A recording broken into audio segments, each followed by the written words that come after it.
Hello there, and thank you for staying with us right here on the World News on Voice of the People 90.3 FM. My name is Esther Wachuku, and these are the top stories. Minister of Information berates Nigerians for criticizing President Bola Ahmed Tinubu. EndBadGovernance organizers plan 1 million man protest in 36 states and the FCT on Saturday. Governor Seyi Makinde denies Tinubu gave governors 570 billion naira loan. Sam Amadi blows hot, declares INEC judiciary destroyed 2023 elections in Nigeria. And ICPC hammers, discloses corruption hampering Nigeria's economic development. Details now.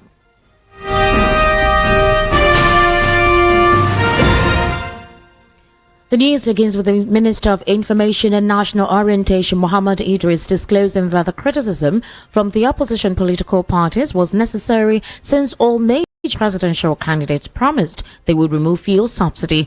Muhammad Idris said there was a reason for criticizing President Bola Ahmed Tinubu because he removed fuel subsidy, which other presidential candidates promised to remove. The Minister of Information admitted that Nigeria is facing a challenging time because of the two policies of removing fuel subsidy and unifying the exchange rate. He, however, said the president took the decision as a man of courage because it has benefit for the country in the short and long term. Muhammad Idris made this statement on Thursday while he paid a courtesy visit to the management and staff of a particular popular television station. He explained that Tinubu did not meet any provision in the 2023 budget for fuel subsidy when he took office that made the president not to continue with it. Idris also disclosed that by the time Tinubu took over the administration of Nigeria, the country was importing 2 billion litres of fuel every month for domestic consumption. But when the subsidy was removed, consumption reduced by 50% because petrol imported were going to places other than Nigeria. Meanwhile, Take It Back movement, one of the key organizers of the EndBadGovernance nationwide protest, has scheduled Saturday for a 1 million man protest in all the 36 states and the Federal Capital Territory, Abuja. Mr. Sanyolu Juwon, national coordinator of the movement, made this statement on Thursday in Abuja. He said, and I quote, "The Take It Back movement, side by side with other organizers and organizations, will on August 10 lead a monumental 1 million man protest in each of the 36 states of Nigeria and the Federal Capital Territory, Abuja. This event will mark a critical juncture in a nationwide EndBadGovernance Nigeria campaign, which began on August 1, 2024.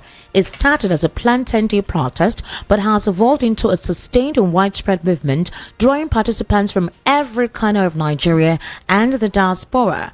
The protest, which aimed at drawing the attention of the governments at all levels to the hardship bedeviling the citizens, commenced on August 1 and is expected to end on Saturday, August 10. Although the project was hijacked by criminal elements, the exercise recorded large turnout across the country, especially in the northern states. Despite the appeal by President Bola Tinubu in nationwide broadcast on Sunday, asking the protesters to back down and give his administration more time, the protest had continued in Abuja, Kano, and some other parts of the country.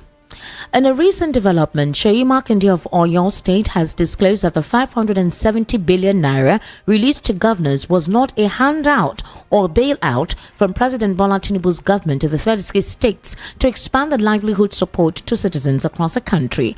Now, you would recall that in a nationwide broadcast on Sunday, following the hashtag EndBadGovernance protest that grounded activities in major cities of the country, Mr. Tinubu explained that his administration had released more than 570 billion naira to states.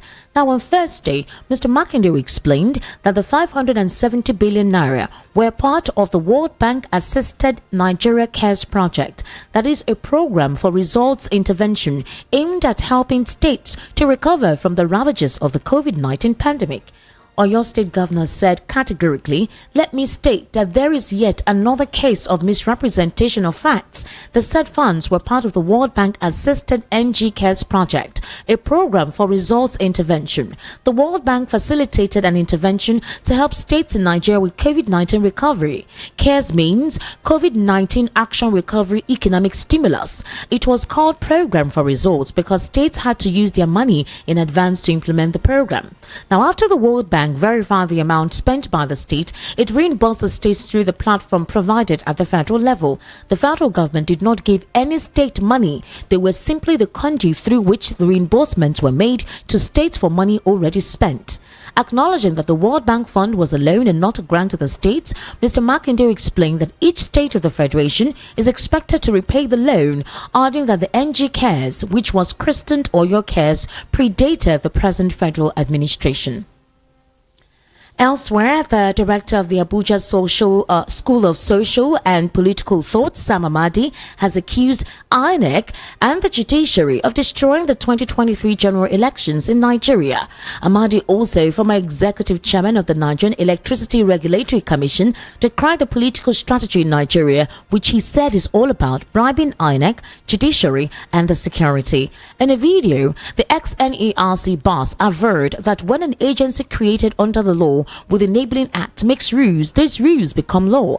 Amadi stressed that such an agency can only unmake it through rule-making process. If not, it will be bound to obey it. He said, and I quote, "Let me say this, and I'm going to be very clear. In every country, election is one of the strategies. So in the United States today, you see the people thinking aloud and mapping constituencies. The people that destroyed the 2023 election is INEC and judiciary. The rules were clear. The Electoral Act isn't perfect until it is very clear." End quote. In the same vein, the Independent Corrupt Practices and Other Related Offences Commission, ICPC, has stated that corruption continues to be one of the most formidable obstacles to Nigeria's progress. Speaking at the ongoing International Law Conference hosted by the Faculty of Law at Ahmadu Bello University in Zaria on Thursday, the ICPC chairman, Dr. Musa Adamu Aliyu, stressed that corrupt practices diminish public trust in institutions, weaken the rule of law, and hamper economic advancement. He noted that approximately 87 million bribes totaling 700 billion naira were reported, and highlighted that the incidence of bribery is more prevalent in rural regions compared to urban areas. He highlighted findings from a recent survey conducted by the Nigeria Bureau of Statistics, which revealed that corruption was identified as the fourth most pressing issue facing the nation in 2023, following the cost of living, insecurity, and unemployment. You're currently listening to the World News at 12 on Voice of the People, 90.3 FM. We take a very short break. When we return, we'll head into a news analysis segment. And right now in the studio, I have joining me to talk about some of the stories is Barrister Darlington. Do stay with us.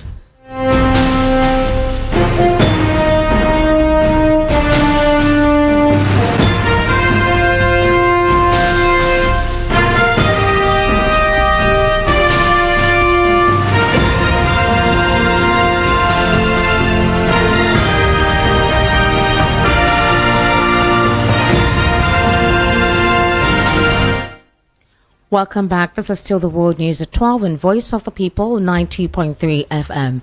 Now, Idris Abdulkarim, a former band member of the defunct music group The Remedies, has said that Operation Python Dance by the Nigerian Armed Forces would have been a joke if the Russian flags were found with an Igbo man in the East.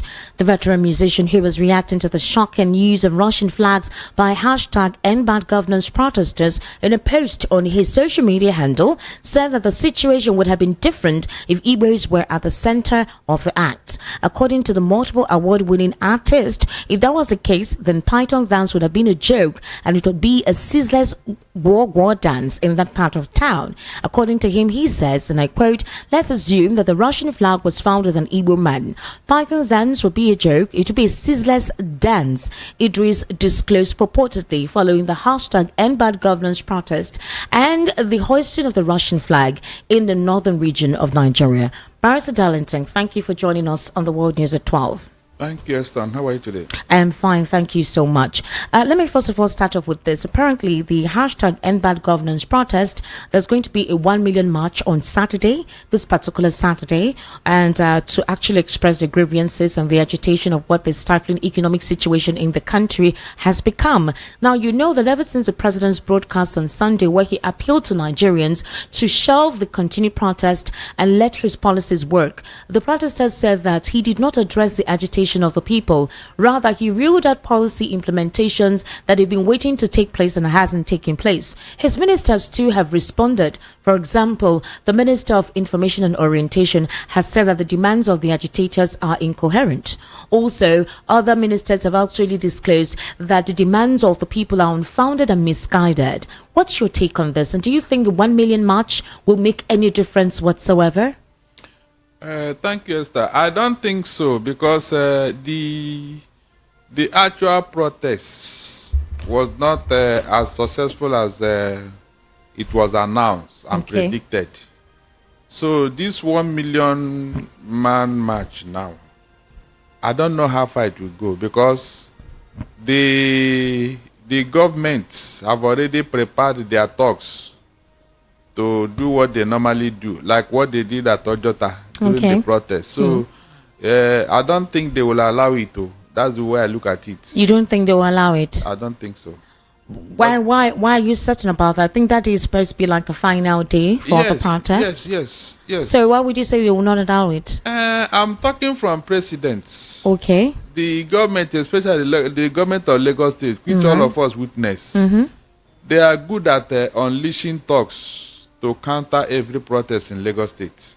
Very, very good at that. I don't know whether they camp these boys somewhere, so that at the slightest opportunity, they will unleash them. We saw them with cutlasses, chasing people from Ojota Freedom Park and all that. And police were there watching.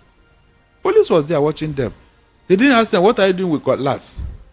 That means there must have been an order from the top for police to shield them and all that. So I would be surprised if they allow them to do the 1 million march. I'll be surprised.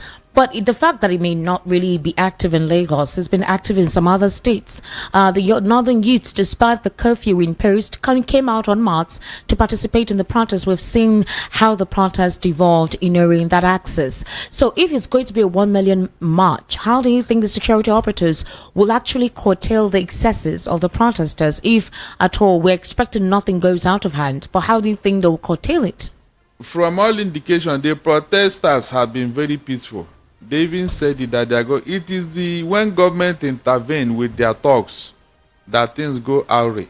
It is when government intervene with their security agent that things go out of hand. Apart from that, the protesters have been very, very peaceful. Do you think it will also hold sway in the FCT? Because the 1 million man march is also meant to take across all the 36 states, including the FCT. And we've seen how they've been able to erode that from taking place in that axis. So with the kind of measures already on ground and the supposed fortification of barricades set up by the security agencies, most of the key states where the agitators may want to actually press their demands, do you think it will hold sway? It will, if only the security agencies will allow it. If they will allow it, why not? Whatever happened in Abuja in the north was, precipitated by the security agencies. They are the ones that orchestrated it. Why did they start with tear gas? Why did they start with a barricade? Why did they start by chasing them away, telling them to go to MK Abiola Stadium? That they should not go to. What is wrong with Eagle Square? Haven't APC protested there before? So they are the one that started all the problem. Let's look at Governor Seyi Makinde of Oyo State coming out to actually disclose that there is a misrepresentation of facts from the federal government, particularly referring to the president. Now, you recall that on Sunday, this last week Sunday, in the president's nationwide broadcast, he mentioned specifically that 570 billion naira has been disbursed to the states. Now, it made a lot of Nigerians wonder, are you serious? Where is this money? The Minister of Information and Orientation, Mohammed Idris, too, appeared on a particular popular radio station in Abuja. They call that radio station Baraketa Radio Station, where he was able to disclose to the people there that the president had actually disbursed about 570 billion naira, all right, to the governors. In other words, he was referencing that these protesters should actually direct their agitation to their state governors and their local government, and not the president. According to him, he said the president cannot be everywhere at the same time. Now, for Oyo State Governor Seyi Makinde to come out to say that his state did not receive 570 billion naira from the federal government, he said that it was a loan from the World Bank to states and not to and not a grant, that the federal government only served as a conduit for the states. Now, in a particular newsletter, he said that, let me categorically state that this is yet another case of misrepresentation of facts. The said funds were part of the World Bank assisted Nigeria Cares Project, a program for results intervention. The World Bank facilitated that intervention to help states in Nigeria with COVID-19 recovery. CARES means COVID-19 Action Recovery Economic Stimulus. It was a program for results because states had to use their money in advance to implement the program. So by the time the money could come from the World Bank, the states had to use their own money, right, to implement that program. So it's almost like the federal government, being the conduit, was meant to reimburse the money that the state governments had already used their own funds for. Now, it's not a grant, it's something that they're going to pay back later. So where is the whole 570 billion naira given to state governors coming from?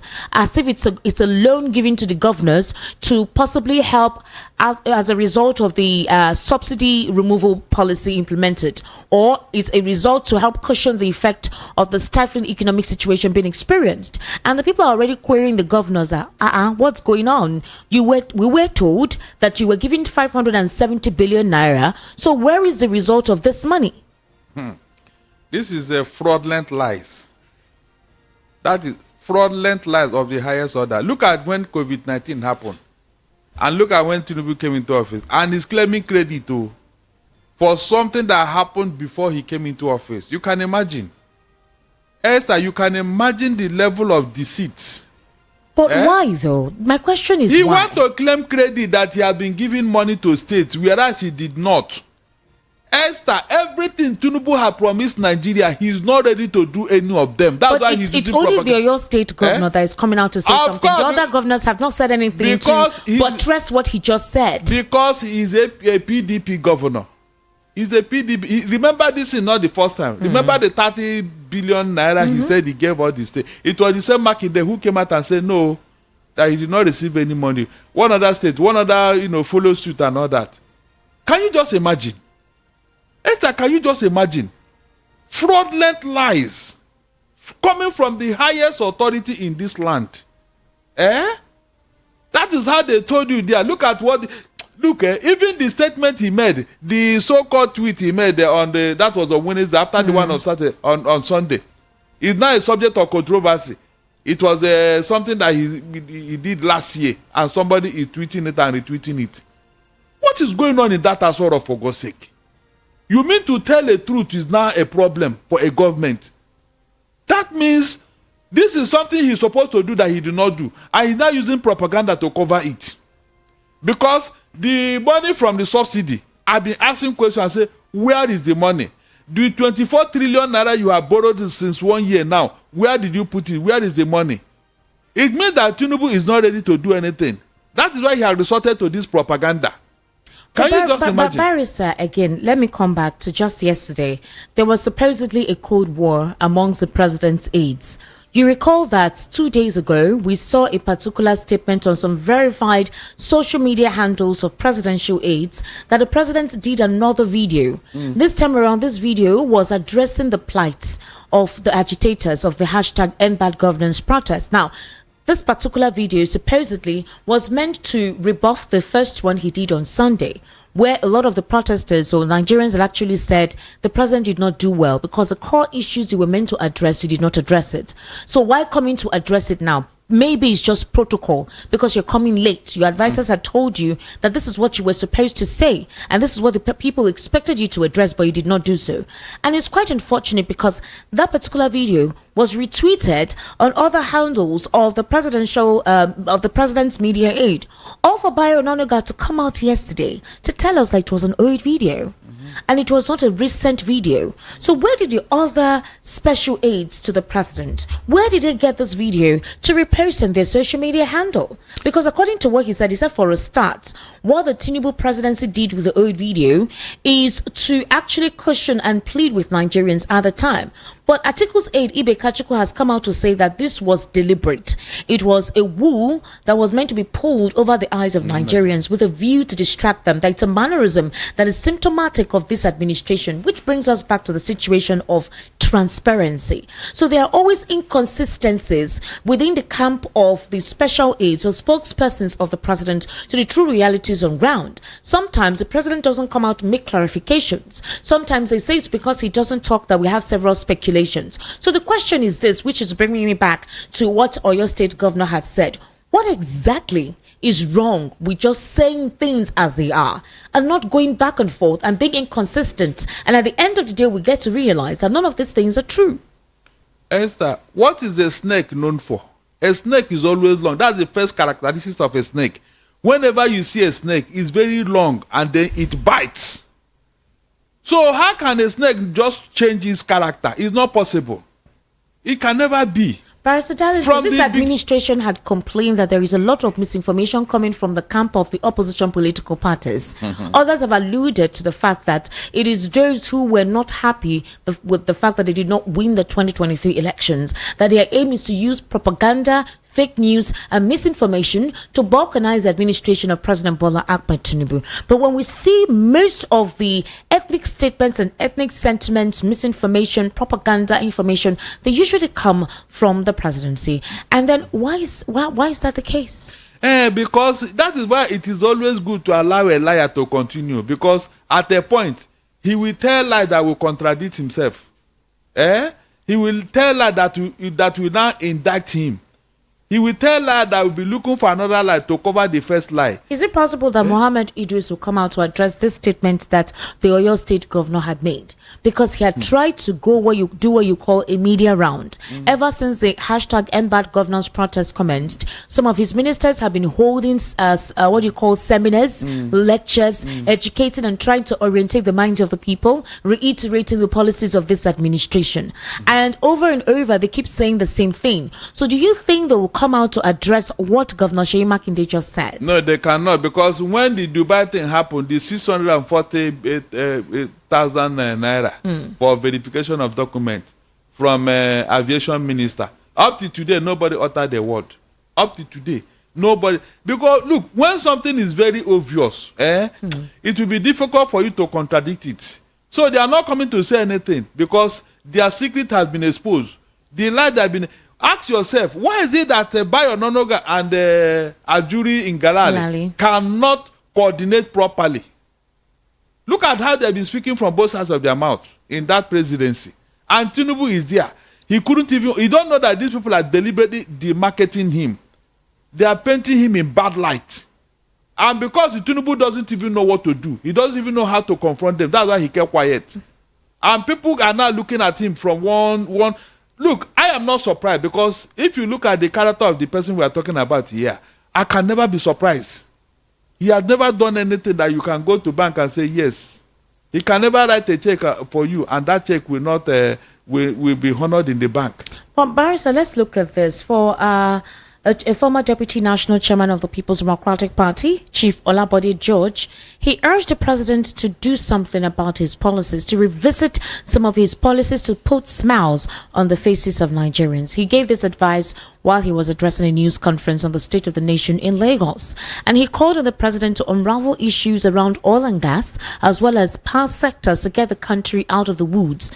Categorically, he said, our country, Nigeria, is in a political and economic intensive care unit. So we need proper surgeons, political surgeons, and economic surgeons. Well, it feels like most critics and advisors, elder statesmen, political theorists and analysts as well, just like yourself, even economic strategists have been coming out to give several recommendations to see how this administration can help revisit some of its economic policies, as well as its political affiliations, political inclinations and political implementations, which has shaped our landscape. But it always feels like none of that goes through. It doesn't go through the brick wall. There's a deliberate brick wall set up for most of these recommendations not to be absorbed.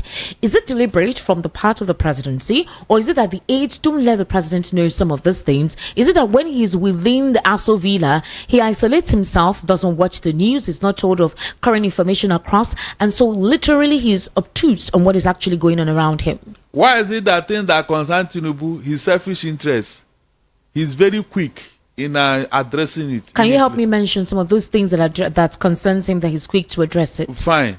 Remember the Lagos Calabar superhighway? Why did he do what he did there?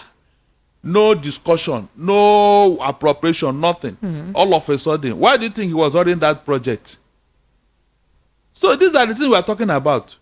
Tinubu is always after what will benefit him, not the masses. He didn't come to grow Nigeria, to develop Nigeria. The facts are now being exposed. Everything he's doing now is just to cover people's eyes and then continue the same way he ran Lagos here. Look at it. He has a 50-man economic coordinating advisory committee. What are those people doing now? With what is going on now? Is it not the same Dangote? Dangote was among them. Oh. This man now that they always want to run down his refinery. Can Dangote be happy to advise Tinubu now? With what he's going through? Can he be happy to advise him? Even if he advise Tinubu, will he take it? As long as it does not benefit him, Tinubu will not accept it. He will not. That's why things are going the way it's going. Everything that Tinubu do is what will benefit him, his selfish interests. If not, nothing. Why is it that he's not sacrificing anything for Nigeria? By now, I thought Tinubu would have said, okay, you see that by private jet, let us convert it. Call people who built it, let us make it presidential. I'll be using it. Yes, now, we know of other statesmen in other countries who are even living in their own houses while running their government. Okay, this luxury cars I'm buying is not necessary. Let me discuss. After all, I have many cars before I came into government. All those cars are parked in Bodilon now. They are parked there, waiting for him to finish and come back. What kind of thing is this? The presidential jet, I don't need it. Esther, let me tell you. So you see this thing they're telling Tinubu that there is no, all the jets, they are bad. They are not flyable. They are this and that. It is pure lie. Is what they are telling, because they have read his body language. They know that he likes extravagant lifestyle. So you're saying that it's not true. Remember, on 2 occasions, the president was traveling, I think, one to one of the Arab nations where they were going to meet. And they said while midway, there was something that went wrong with the presidential jets. They had to possibly charter another presidential jet to get to their destination twice. So if you say that that is not true, then exactly why did they stop their trip? They are working towards an answer. Forget that. Let me tell you a story, and it will shock you. When Obasanjo was the military head of state, in 1979 or so, he left 26 shipping line for Nigerian National Shipping Line. 26 ships, ocean-going vessels. By the time he came back in 1999, he said he only saw one. All of them are gone. Esther, listen very well. Listen, and Nigerians, listen very well. The remaining one that he met, one day they came to him and said, Oga, the other ship, that our only ship, they arrested it in international waters. So the ship, they arrested it, and we don't know. They said we should bring $2 million to buy the ship. Obasanjo said, really? He now said, okay, you know what? Leave the ship for them. I'm not paying any $2 million. Leave it for them. Let them take it. They say, but that's the only. They say, yes, there's no need. That one is almost useless now. Let them take the. They left. Esther, 3 days after they came back, hey, Oga, you know, that ship, they released it. We did not pay any $2 million again. They released the ship. What does that tell you? Look, if you know what is going on in if you know what is going on there, you will for Nigerians. Very criminal-minded, evil men who don't want Nigeria to move forward. They just want anything that will grab. And they do this thing when they see a president that is not sincere, a president that his mind is not clear and pure. They exploit it. They exploit it to feather their pockets and all that. They did it to Buhari. They are doing it for Tinubu now. Is that not what they did to Buhari? That we will tell you. I don't know. Whenever you ask him, so he says he's not aware. He doesn't know. Meanwhile, he knows, but he will keep quiet. President, I want to say thank you so much for taking your time to be part of the World News at 12. I sincerely do appreciate your input. Thank you, Esther. To wrap up here again at the top stories, Minister of Information berates Nigerians for criticizing President Tinubu. EndBadGovernance organizers plan 1 million man protest in 36 states, including the FCT, on Saturday. Governor Seyi Makinde denies Tinubu gave governors 570 billion naira loan. Sam Amadi blows hot, declares INEC judiciary destroyed 2023 elections in Nigeria. And ICPC hammers discloses corruption hampering Nigeria's economic development. That's a wrap on the world news at 6. My name, or rather at 12. Sincere apologies. My name is Esther Wachuku. Up next to have Area Matter with Alhaji. Just stay with us.